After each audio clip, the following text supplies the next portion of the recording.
আসসালামু আলাইকুম everyone, welcome back to my channel. আজ আমি আপনাদের জন্য খুবই মজার একটি পিঠা রেসিপি নিয়ে হাজির হয়েছি। আর সেটি হলো পাকা কাঁঠালের পোয়া পিঠা অথবা তেলের পিঠা কিংবা ভাজা পিঠা।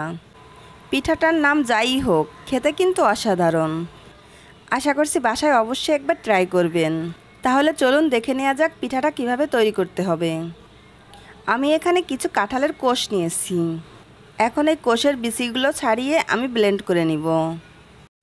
আমি সবগুলো কোষের বিচি ছাড়িয়ে নিয়েছি, এখন আমি ব্লেন্ড করে নিব। আমি এই কোষগুলোকে খুব ভালো করে মিহি করে ব্লেন্ড করে নিয়েছি। এবার আমি একটা পাত্রে 1 কাপ পরিমাণ পানি দিয়ে দিচ্ছি। আর এই 1 কাপ পানির মধ্যে দিয়ে দিচ্ছি হাফ কাপ পরিমাণ চিনি। তারপর চিনি আর পানিকে ভালো করে নেড়েচেড়ে মিশিয়ে আমি জাল করে নিব। তারপর একটা মিক্সিং বলে আমি 1.5 কাপ পরিমাণ চালের গুঁড়ি নিয়েছি। আর এই পিঠাটা তৈরি করার জন্য আমি শুকনা চালের গুঁড়ি নিয়েছি। এর মধ্যে দিয়ে দিচ্ছি হাফ কাপ আটা। চালের গুঁড়ির সঙ্গে সামান্য আটা মিক্সড করলে পিঠাটা খুব সফট হবে। এবার দিয়ে দিচ্ছি 1.5 কাপ কাঁঠালের পিউরি। এখন কাঁঠালের পিউরির সঙ্গে চালের গুঁড়িকে খুব ভালো করে মিশিয়ে নিতে হবে। মেশানো শেষে দিয়ে দিচ্ছি সামান্য লবণ।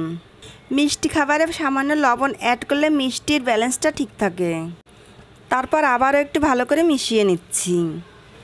এখন আমি এর মধ্যে দিয়ে দিচ্ছি আগে থেকে জাল করে রাখা চিনির পানি। শুকনা চালের গুঁড়ি দিয়ে পিঠা বানানোর সময় অবশ্যই পানিটা হালকা গরম করে নেবেন, তাহলে পিঠাটা সফট এবং ফুলকো ফুলকো হবে। আমার পিঠার ব্যাটারটা তৈরি হয়ে গেছে।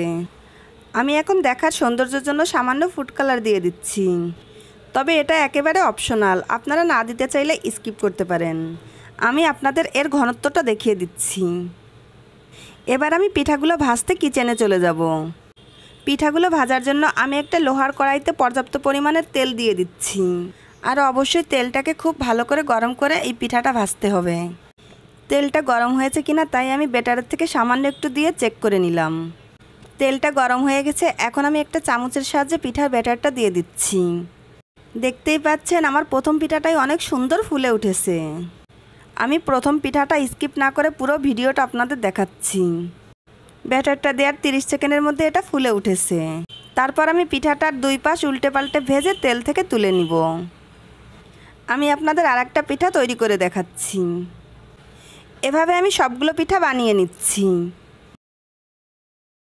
তৈরি হয়ে গেল আমার খুবই মজার কাঁঠালের পোয়া অথবা তেলের পিঠা। দেখে নিশ্চয়ই বুঝতে পারছেন পিঠাগুলো কতটা ফুলকো হয়েছে। আশা করছি আমার এই রেসিপিটি আপনাদের খুবই ভালো লেগেছে। ভালো লাগলে এই কাঁঠালের সিজনে অবশ্যই একবার ট্রাই করবেন। আর আমাকে কমেন্ট করে জানাবেন কেমন হলো। আজ বিদায় নিচ্ছি, সবাই খুব ভালো থাকবেন। আমার এবং আমার ফ্যামিলির জন্য দোয়া করবেন। আল্লাহ হাফেজ।